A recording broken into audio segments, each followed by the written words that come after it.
আছে, তবে সাধ্য নাই। আমাদের কাঁদতে গেলেও ভাবতে হয়, হাসতে গেলেও আমাদের ভাবতে হয়, কারণ আমরা মধ্যবিত্ত।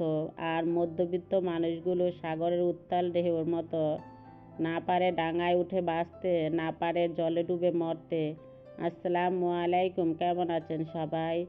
চলে আসলাম ইউটিউব চ্যানেলের রাহিস ডায়েরি থেকে আরেকটি নতুন ব্লগ ভিডিও নিয়ে আপনাদের মাঝে। আমার এই নতুন ভিডিওটি আপনারা যারা যেখান থেকে বসে দেখছেন বা পরবর্তীতে দেখবেন, তাদের সবাইকে জানাই অসংখ্য অসংখ্য ধন্যবাদ। আমার আজকের এই নতুন ভিডিওটিও কাজকর্ম দিয়ে শুরু করেছি। তবে আমরা কয়েকদিন যাবৎ বাড়িতে ছিলাম না, মিরপুরে বেড়াতে গিয়েছি। গত বৃহস্পতিবারে মিরপুরে গিয়েছি আর মঙ্গলবারে বাড়িতে এসেছি। আর এই বাজারগুলো কিন্তু আপনাদের ভাইয়া মিরপুরে যাওয়ার আগে করেছে। যেদিন আমরা মিরপুরে যাব সেদিনই কিন্তু এই বাজারগুলো নিয়ে আসছিল। তবে এই বাজারগুলো আর আমি গুছিয়ে রেখে যাই নাই, তাই এখন একটু গুছিয়ে রাখবো।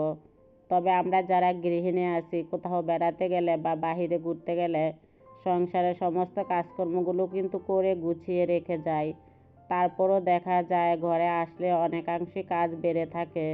সেই কাজগুলো একা হাতে সামলাতে গেলে কিন্তু অনেকটাই সময় লাগে।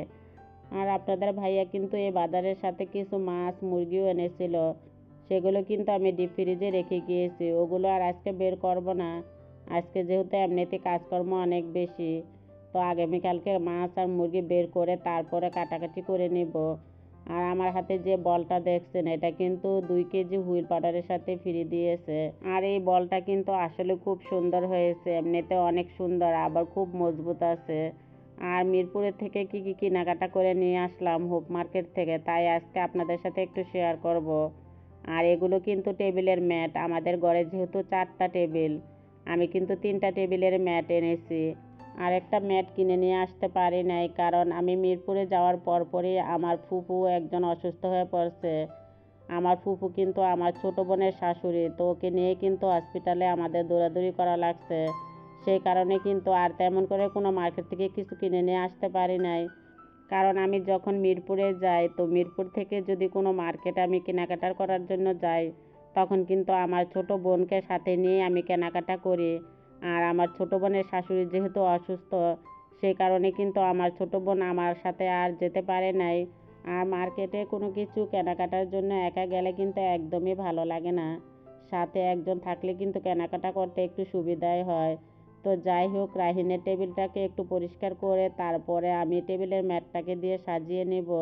নতুন জিনিস দিয়ে নতুনভাবে ঘর সাজাতে কিন্তু খুব ভালোই লাগে। আর প্রতিটা গৃহিণী কিন্তু চায় তার সংসারটাকে সুন্দর করে সাজিয়ে গুছিয়ে রাখতে। আর ঘর সাজাতে কিন্তু অত দামি জিনিসের প্রয়োজন পড়ে না, কম দামি জিনিস দিয়েও কিন্তু ঘরগুলো অনেক সুন্দর করে সাজিয়ে গুছিয়ে রাখা যায়। আর এই টেবিলের ম্যাটগুলো কিন্তু আমি মিরপুরের হোপ মার্কেট থেকে কিনে নিয়ে আসছি। আর ওখানে কিন্তু অনেক সুন্দর সুন্দর কম দামি জিনিসও পাওয়া যায়। আর আপনারা যদি কেউ চান তাহলে কিন্তু যেতে পারেন মিরপুরের হোপ মার্কেটে। ওই হোপ মার্কেটে কিন্তু অনেক সুন্দর সুন্দর ঘর সাজানোর জিনিসপত্র আছে কম দামে। সেগুলো কিনে নিয়ে এসে নিজের ঘরকে অনেক সুন্দর করে সাজাতে পারেন। আর সাজানো গোছানো পরিপাটি সংসার প্রত্যেকটা মেয়েরই একটা স্বপ্ন। প্রত্যেকটা মেয়েই কিন্তু একটা সাজানো গোছানো ঘর অনেক বেশি পছন্দ করে। আর একটা গৃহিণীর অক্লান্ত পরিশ্রমের বিনিময়ে কিন্তু একটি সাজানো গোছানো ঘর গড়ে ওঠে। তো যাই হোক, ভিডিওটির এই পর্যায়ে এসে আপনারা কারা কারা আছেন আমি অবশ্য জানি না। যদি ধৈর্য সহকারে আমার ভিডিওতে আপনারা কেউ এতক্ষণ থেকে থাকেন, তাহলে প্লিজ ছোট্ট একটি লাইক দিয়ে আমার ভিডিওটি কন্টিনিউ করে নিতে পারেন। আপনাদের ছোট্ট একটি লাইক আপনাদের মতো আর অনেকের কাছে আমার ভিডিওটি পৌঁছাতে সাহায্য করবে। আর যদি কেউ আজকে আমার ভিডিওটি এই প্রথমবারের মতো দেখে থাকেন, আর দেখতে দেখতে যদি আমার ভিডিওটির কোনো অংশ এতটুকু আপনাদের কাছে ভালো লেগে থাকে, তাহলে আমার চ্যানেলের পাশে থেকে যেতে পারেন।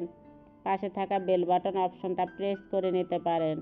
এতে করে আমি ভিডিও ছাড়া মাত্র নোটিফিকেশন আপনাদের কাছে পৌঁছে যাবে। আর আপনারা আপনাদের সময় সুযোগ করে আমার ভিডিওটি দেখে নিতে পারবেন। আর অলরেডি যারা যারা এই কাজগুলো করে ফেলেছেন, তাদের সবাইকে জানাই অসংখ্য অসংখ্য ধন্যবাদ। যাই হোক, ডাইনিং টেবিলটাকেও ভালো করে পরিষ্কার করে আবার নতুন করে একটু সাজিয়ে গুছিয়ে নিলাম। আবার অনেকেই মনে করে যে দামি দামি ফার্নিচার থাকলে মনে হয় ঘরের সৌন্দর্য বাড়ে। আসলে কিন্তু এটা ঠিক না, কারণ কম দামি জিনিস দিয়েও ঘরগুলোকে অনেক সুন্দর করে গুছিয়ে পরিপাটি করে রাখা যায়। আর ঘরের সৌন্দর্য কিন্তু বাড়াতে পারি আমরা নিজেরাই যদি আমরা একটু সুন্দর পরিপাটি করে রাখি, আবার জিনিসপত্রগুলো একটু সুন্দর করে গুছিয়ে রাখি, তাহলে কিন্তু ঘরের সৌন্দর্য বেড়ে যায়। তো যাই হোক, আমার টেবিলের ম্যাটগুলো আপনাদের কাছে কেমন লাগছে অবশ্যই কিন্তু কমেন্টস করে জানাবেন। আর আমার এখানে ডাইনিং টেবিলটাও সাজানো হয়ে গেছে। তো এখন কিন্তু আবার একটু টি টেবিলটাকেও সাজিয়ে নিব। তো টি টেবিলটাকে ভালো করে মুছে পরিষ্কার করে নিব। তারপরে কিন্তু নতুন জিনিস দিয়ে আবার টি টেবিলটাকেও সাজিয়ে নিব। আর আমরা যেহেতু মধ্যবিত্ত, আর মধ্যবিত্ত মানুষগুলো কিন্তু চাইলেও কিছু করতে পারে না, কারণ মধ্যবিত্ত মানুষগুলো কিছু করতে গেলে কিন্তু অনেকবার ভাবে যে এটা করা কি আমাদের ঠিক হবে না। আর মধ্যবিত্ত মানুষগুলো কিন্তু স্বপ্ন দেখতেও ভয় পায়, কারণ তাদের স্বপ্ন কিন্তু কখনো পরিপূর্ণতা পায় না। আর মধ্যবিত্তদের স্বপ্নগুলো কিন্তু স্বপ্নই থেকে যায়, কখনো কিন্তু বাস্তবে পরিণত হয় না।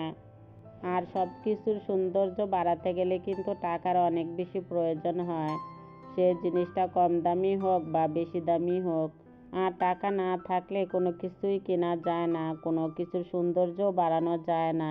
আবার টাকা থাকলেই সবার কাছে প্রিয় হওয়া যায়। তো যাই হোক, টি টেবিলটাকে ভালো করে পরিষ্কার করে আবার নতুনভাবে একটু সাজিয়ে নিলাম।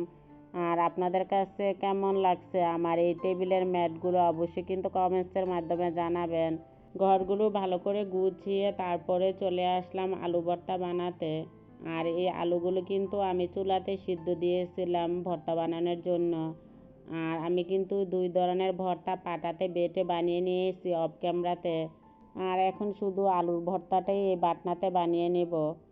তবে আলুর ভর্তা, শুটকির ভর্তা আর কালো জিরার ভর্তা বানিয়েছি খিচুড়ি দিয়ে খাওয়ার জন্য। আমি আজকে ভুনা খিচুড়ি রান্না করেছি। তবে ভুনা খিচুড়ি যেহেতু করেছি, ভর্তা না হলে কিন্তু খেতে একদমই ভালো লাগে না। আর আমার কাছে মনে হয় যে মাছ, তরি-তরকারি, সবজি রান্নার থেকেও ভর্তা বানাতে অনেক দেরি হয়। তারপরেও কিন্তু এত কাজের চাপে, এত ঝামেলার ভিতরে আমি ভর্তাগুলো বানিয়ে নিয়েছি। আর ছেলেরা যেহেতু ভর্তা তেমন খায় না, তো ওদের জন্য কিন্তু আমি ডিমও ভেজে নিয়েছি। সাথে কিন্তু এখানে আবার শসাও কেটে নিয়েছি। আর ভুনা খিচুড়িতে কিন্তু ভর্তা না হলে খেতে একদমই ভালো লাগে না। তবে লেটকা খিচুড়ি রান্না করলে কিন্তু গরুর মাংসর ঝোল দিয়ে খেতে বেশি ভালো লাগে। আর ভুনা খিচুড়ি করলে আবার ভর্তা হলে খেতে বেশি ভালো লাগে। আর বৃষ্টি থাকলে আবার খিচুড়ি খেতে বেশি ভালো লাগে। গরমের ভিতরে কিন্তু খিচুড়ি অত খাওয়া যায় না, তাহলে কিন্তু পানির পিপাসা অনেক ধরে। আর যেদিন আমি খিচুড়ি রান্না করেছি সেদিন কিন্তু হালকা হালকা বৃষ্টি হয়েছিল, তাই একটু ভুনা খিচুড়ি রান্না করে নিয়েছি।